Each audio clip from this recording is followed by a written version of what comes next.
opportunity to complete an elective, volunteer, or work in another country can be both a life-enriching and career-enhancing opportunity. There are lots of reasons why you may choose to take this step. For example, practicing in another country will allow you to experience a new culture as well as a different lifestyle, and maybe even a higher pay. You may gain further experience in a chosen field, which may improve employability, and volunteering itself is usually done for altruistic reasons. Planning for your elective is absolutely central to making it a success.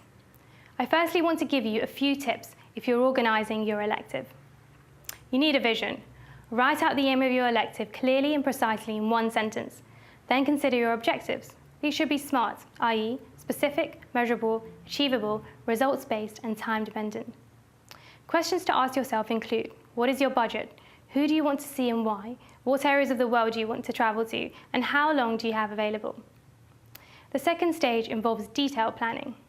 You can either directly contact a dental facility in the country of choice or book with a dental elective scheme that organises matters for you. Skim through some web pages to get an idea of travel costs and check it fits your budget. When trying to book multiple flights, it's often easier to do this through a travel agent. The next part is the waiting game. Give the people you have contacted a week or so, and if they have not replied, then send them a follow-up email. Once you have your lineup, the paperwork needs to be completed. You need to obtain professional indemnity, travel insurance, work visas, and don't forget vaccinations. Refer to the Foreign Commonwealth Office online and ensure the intended destination of choice is deemed safe for travel.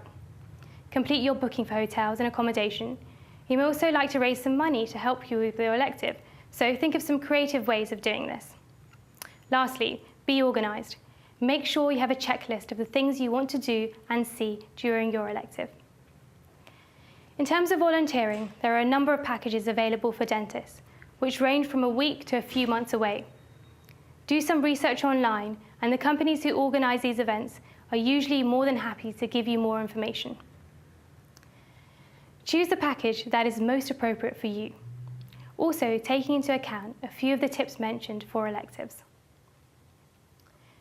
For UK dentists looking for employment overseas, you need to consider if you'll be looking for a job yourself or through an agency.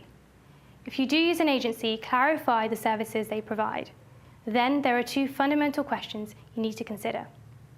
Number one, am I eligible to register as a dentist overseas? You'll have to register with or be licensed by the appropriate regulatory authority. Rules differ everywhere, but you must have a recognised qualification and may have to do some extra exams. To find out about each country in detail, contact the appropriate dental association. The FDI has some global dental information on its website. Number two, what immigration rules do I need to comply with? You might need a visa or work permit from the country's government. Check with the appropriate embassy. Immigration rules can be complex. You must ensure that you have the right to stay in the country and the right to work there. Many visas are principally for tourists, and if you rely on them to take up employment, you may be contravening that country's law. Once you've found your job, always obtain a written contract of employment before commencing work. Try to obtain a second opinion or a reference on any choice you make. Finally, do consider if you're planning on going for the short or long term, as you do need to decide if you will keep your GDC registration going, will you be able to comply with CPD requirements, and if you are on the performers list, what's going to be the implications for this? If you're going for a significant period, both the NHS changes and the introduction of revalidation by the GDC might affect you.